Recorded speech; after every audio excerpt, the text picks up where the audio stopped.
Hi అండి, welcome to miss అమ్మ చెప్పే కథలు. ఈరోజు మీరు వినబోతున్న కథ పెళ్లి మాటలు. చాలా వందల ఏళ్ల క్రితం కాశ్మీర దేశంలో ఒక నగరం సమీపంలో ఒక కొండగుట్ట మీద ఒక రాక్షసుడు పెద్ద భవంతి కట్టుకొని నివసిస్తూ ఉండేవాడు.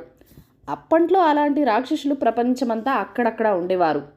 రాక్షసులకు మెదడు చిన్నదైనా విపరీతమైన బలం ఉండటం చేత వాళ్ళు మామూలు మనుషుల్ని భయపెట్టి దౌర్జన్యం చేసి శ్రమలేని జీవితాలు గడుపుతూ ఎదురు లేకుండా ఎవరికి భయపడకుండా జీవించగలిగేవాళ్ళు. ఎవరన్నా బుద్ధి తక్కువ చేత రాక్షసుల్ని ఎదిరించినట్లయితే వాళ్లకు ఆయువు చెల్లిపోయేది. క్రమంగా ఈ రాక్షసులు ఒక్కొక్కరే అంతరించిపోయారు. వారిని నిర్మూలించినది చాలా వరకు యుక్తిపరులే. ఈ కాశ్మీర రాక్షసుడు దౌర్జన్యంతో చుట్టుపక్కల వాళ్ళు బెదిరించి దోచి అంతులేని బంగారము వస్తువులు సంపాదించాడు. ఈ రాక్షసుడు లోకాల్ని కొల్లగొట్టినా అప్పుడప్పుడు మనుషుల్ని చంపినా నగరవాసులకు అంత బాధ కలిగేది లేదు. కానీ వాడు ఉన్నట్టుండి నగరంలోకి వచ్చి మీ అమ్మాయిని నాకిచ్చి పెళ్లి చేయండి అని ఎవరెవో ఒకరిని కోరేవాడు. ఇవ్వమనడానికి లేక పెళ్లి చేస్తే ఆ పెళ్ళం ఎంతో కాలం బతికేది కాదు. రాక్షసుడు మరొక పెళ్ళం కోసం వచ్చేవాడు. ఇది నగరంలో వాళ్లకు, అందులోనూ ప్రత్యేకించి పెళ్లి కాని కన్యలకు పెద్ద పీడ అయి కూర్చున్నది. ఆ విధంగా 24 భార్యలను పోగొట్టుకున్న అనంతరం రాక్షసుడు 25వ పెళ్లి కోసం మళ్ళీ పెళ్ళికొడుకుగా తయారైపోయి పెళ్ళాడగోరి నగరానికి బయలుదేరాడు. ఒక పేద రైతు పొలంలో పనిచేసుకుంటూ ఉన్నాడు. రాక్షసుడు ఆ రైతును సమీపించి నాకు మీ అమ్మాయినిచ్చి పెళ్లి చేయి అన్నాడు. రైతుకు మతిపోయింది. అతనికి మల్లిక అని ఒకే ఒక కూతురున్నది. ఆ పిల్లకు పెళ్లి ఈడొచ్చి కొంతకాలమైంది. కానీ పేదవాడు కావటం చేత తండ్రి మల్లికకు ఇప్పటిదాకా పెళ్లి చేయలేకపోయాడు. నేను ఎల్లుండి రాత్రి మీ ఇంటికి భోజనానికి వస్తాను, అప్పుడు పెళ్లి మాటలు మాట్లాడుకుందాం అని చెప్పి రాక్షసుడు తన ఇంటికి వెళ్ళిపోయాడు. రైతు ఇంటికి వచ్చి రాక్షసుడు అన్నది చెప్పినప్పుడు మల్లిక ఏమాత్రమూ కలవరపడలేదు. నేను చెప్పినట్టు చేసి అనమన్నట్టు అను, రాక్షసుడు మన సంబంధం వదులుకోవచ్చు. ఒకవేళ వదులుకోకపోయినా నీ దరిద్రం తీరిపోవటం మాత్రం ఖాయం అన్నది ఆమె తండ్రితో.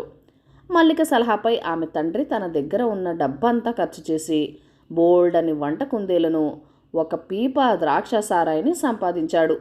మల్లిక ఇరుగు పొరుగు ఇళ్లకు వెళ్ళి 100 కొద్దీ నేత బట్టలను అరువు తెచ్చి వాటిని గోడల వెంబడి అరలుగా పేర్చిపెట్టింది. రాక్షసుడు భోజనానికి వచ్చే రోజున పెద్ద హండా నిండా కుందేళ్ల మాంసం ఇగురు రుచిగా చేసింది. రాక్షసుడు భోజనానికి కూర్చునే చోట ఒక పక్క కూర అంతా, రెండో పక్కన సారా పీప ఏర్పాటు చేసింది. రాక్షసుడు వచ్చాడు, భోజనానికి కూర్చున్నాడు. కూర దివ్యంగా ఉన్నది. నా కోసం పాపం మీకు చాలా ఖర్చే ఉండాలి, నేను కాస్త తిండి పుష్టి కలవాణ్ణి, భోజన ప్రియుని కూడాను అన్నాడు రాక్షసుడు. దాందేముందిలేండి, ఎలకలున్నంత కాలం ఖర్చే ఉంటుంది, ఎలకలు చాలకపోతే పిండి కొంచెం జాస్తి చేస్తే సరిపోయే అన్నది మల్లిక. ఎలకలతో ఇంత రుచిగా వండావా? నేను కట్టుకున్న తప్పుడు ముండలో ఒక తేకుడు ఎలకను వండిన పాపను పోలేదంటే నమ్ము అన్నాడు రాక్షసుడు, తన కాబోయే భార్య పొదుపు మనసులో మెచ్చుకుంటూ. వాడు పైకి నీకు నేత కూడా వచ్చనుకుంటాను అన్నాడు. మల్లిక తన చేతిగుడ్డ పట్టుకొని చెయ్యి బార చాచి ఇదంతా నేను కిందటి నెల వడికి తయారు చేసింది అని చెప్పింది.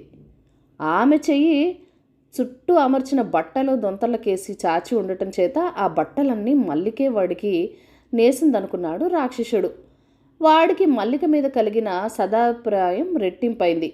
వాడు తినడం పూర్తి చేసి సారా ఒక లోటెడు తాగి చాలా బాగుంది, దీనికైనా డబ్బు ఖర్చు అయ్యి ఉంటాలే అన్నాడు రైతుతో. ఖర్చుదేముంది, కుళ్ళిపోయిన పళ్ళ సారా తీయటానికి తప్ప మరెందుకు పనికిరావుగా, దాని విషయం మల్లికకే చూసుకుంటుంది అన్నాడు రైతు.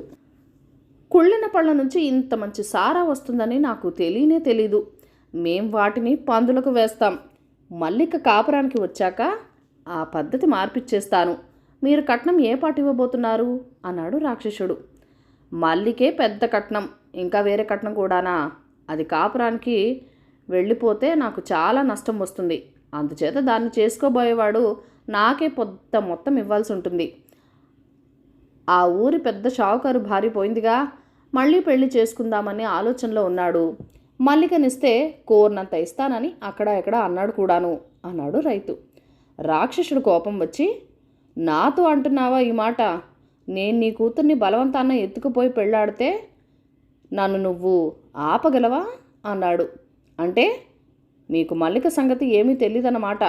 ఇది మహా మరకు మనిషి. మొండికేసిందంటే ముక్కలు ముక్కలుగా నరికేసినా సరే ఏ పని చేయదు. మంచిగా దాని చేత పనులు చేయించుకోవాల్సిందే కానీ అన్నాడు రైతు. సరే సరే సరే అంటూ రాక్షసుడు తాను రైతుకి ఇవ్వాలనుకున్న మొత్తం చెప్పాడు.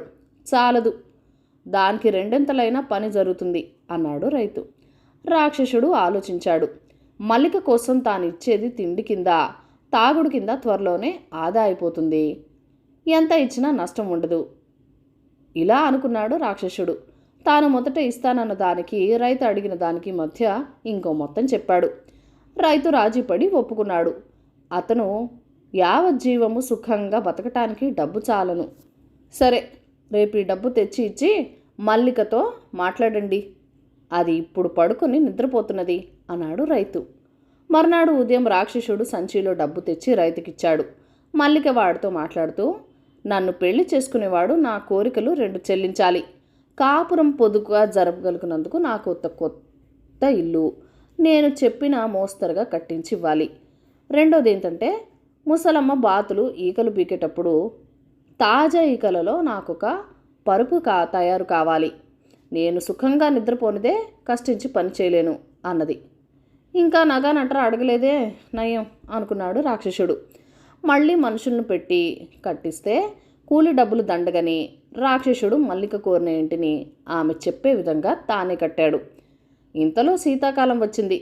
మల్లిక పరుపు కోసం గుడ్డలను సంచి రూపంలో తయారు చేసి మంచు పడడం కోసం వేచి ఉన్నాడు.